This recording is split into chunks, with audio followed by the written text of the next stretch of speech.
Você sabia que nos últimos 20 anos, os apartamentos com 2 dormitórios na cidade de São Paulo reduziram de tamanho 36%?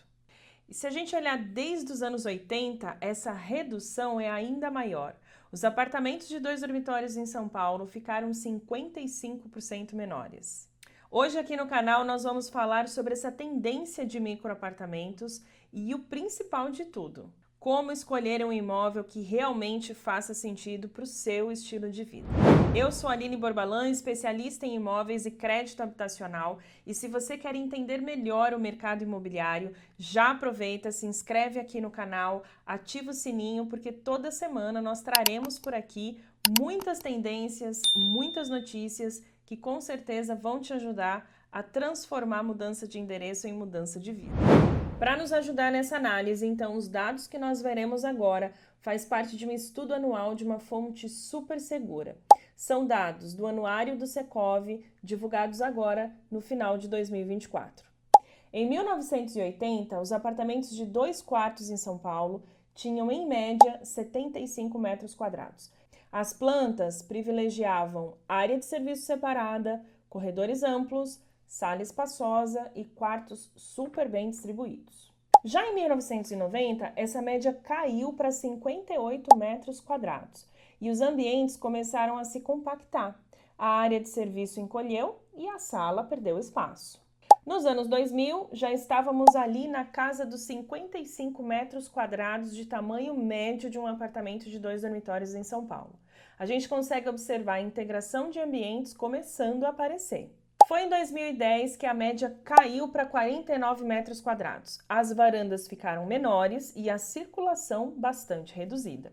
E agora, mais recentemente, em 2020, a planta típica de 2 quartos ficou com 34 metros quadrados. A cozinha virou um balcão, a área de serviço e circulação praticamente desapareceram também.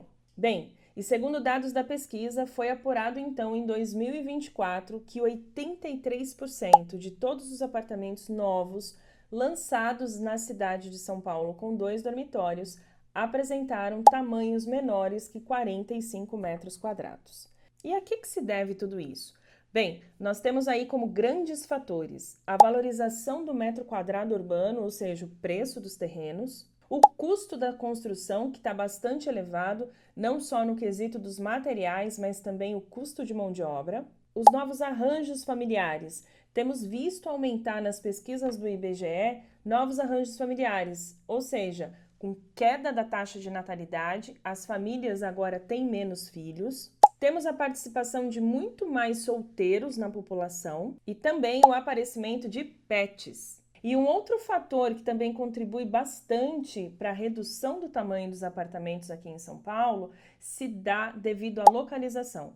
Hoje em dia, as pessoas estão privilegiando muito mais morar próximo do trabalho, morar próximo da escola dos filhos, do que propriamente o tamanho dos apartamentos. Mas e aí, Aline?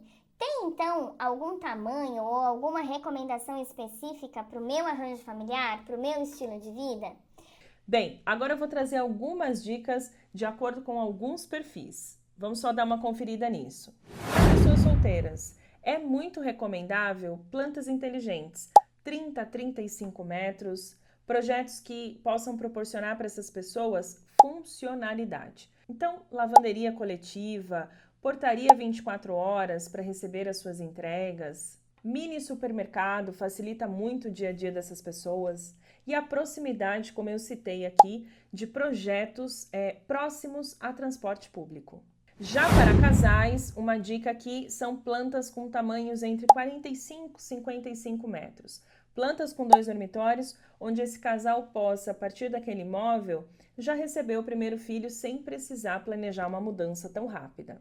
Agora, para casais com filhos, ou também aquelas pessoas que gostam e moram aí com pets, que aliás é o meu caso, já faço uma sugestão para plantas com tamanhos acima de 55 metros. Isso vai trazer um conforto maior para você e também para aqueles animais ou mesmo os demais filhos que virão a compor essa família. Agora, para famílias já maiores, né, o recomendável são imóveis acima de 60, 70 metros quadrados. Seja apartamento ou casa, com certeza a distribuição dos dormitórios vai facilitar muito o dia a dia, com mais área para circulação e também distribuição inteligente da residência. Agora, pessoal, eu quero trazer aqui uma provocação em relação a alguns atributos do imóvel que têm um impacto direto no preço, como, por exemplo, vaga de garagem e suíte. Então, vamos lá. O que é mais importante para vocês?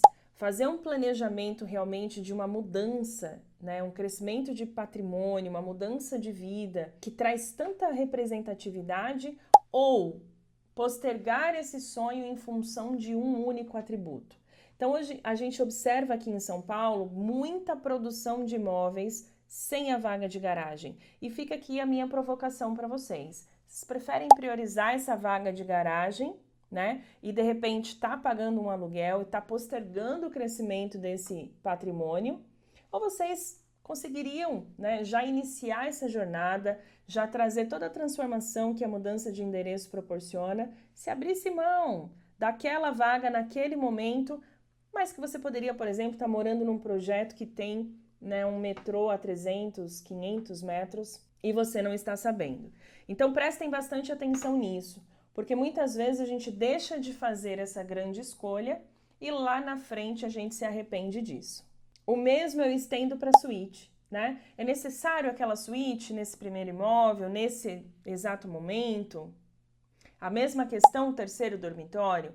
Então, prestem bastante atenção no quanto a gente, às vezes, abandona, né, ou alonga um sonho por conta de atributos que, neste momento, podem ser preteridos. Outras dicas que são extremamente relevantes e, muitas vezes, naquele momento que a gente está ali decidindo pela compra, acaba passando. Não olhem só o preço, observem também aquele layout. O brasileiro muda de vida 1,8 vezes. Ou seja, muitas vezes esse imóvel que a gente está hoje é o imóvel que a gente vai permanecer até o final da nossa vida. Então, preste bastante atenção no momento da sua compra, no layout, na distribuição interna desse imóvel, seja uma casa ou um apartamento. Tem corredores inúteis? Iluminação natural é super importante e algumas vezes algumas pessoas esquecem disso. Armários planejados, de repente aquele cantinho, será que ele não resolve um grande problema ou uma grande necessidade que você tem? E o principal, avalie bastante se para o seu estilo de vida aquele imóvel te atende. Então, cabe a sua máquina de lavar? A sua mesa de 6 lugares vai caber ali naquela cozinha? Você pode substituir por uma de 4, se você estiver escolhendo por aquela opção? Então, prestem bastante atenção em tudo isso antes de fazer a sua decisão. O que eu quero reforçar aqui, pessoal, é que fazer a escolha por um imóvel não é só uma questão matemática. Você precisa avaliar essa compra com bastante critério para entender se esse passo tão importante na sua vida realmente atende à sua necessidade, ao seu estilo, ao conforto, ao seu planejamento futuro. E é exatamente isso que nós fazemos aqui. Meu time é dedicado a entender quais são essas necessidades e apoiar de forma 100% gratuita em todas as etapas dessa jornada, com clareza, consciência e segurança. Se esse vídeo fez sentido para você, por favor, compartilha com mais alguém que esteja nessa fase de busca desse imóvel ideal, nessa fase tão importante de vida. E já aproveita e comenta aqui para eu saber qual seria o tamanho ideal de imóvel para você. Eu quero ler a sua resposta. Lembre-se sempre, transformar a mudança de endereço em mudança de vida depende de uma escolha muito bem feita, muito bem planejada. Mas isso com certeza pode começar agora. Até mais!